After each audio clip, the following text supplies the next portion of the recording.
First ఎపిసోడ్‌లో భాగంగా ప్రార్థనా శ్లోకాన్ని ఎక్స్‌ప్లెయిన్ చేసే ప్రయత్నం చేస్తాను.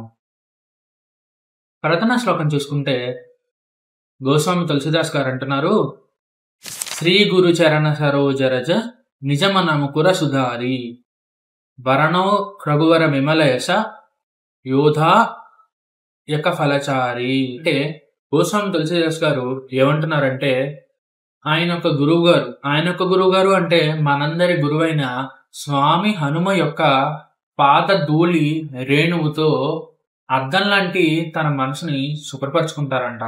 ఎందుకంటే మన మనస్సే ఒక దర్పణం, అంటే ఒక అద్దం లాంటిది.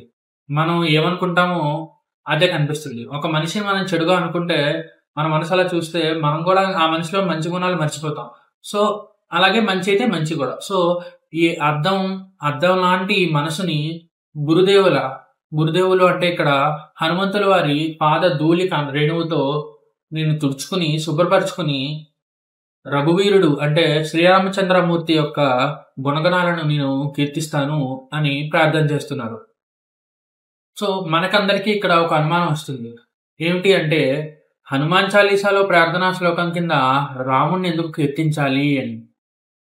అంటే శ్రీరామచంద్రమూర్తి హనుమంతునికి ఇచ్చిన వరం, ఎక్కడైతే రామకీర్తన జరుగుతుందో అక్కడికి నువ్వు వెళ్ళవచ్చు అని. అలా మనం ఎప్పుడైతే రామచంద్రమూర్తిని తలుచుకుంటామో హనుమ అక్కడికి వచ్చి కూర్చుంటారు అని.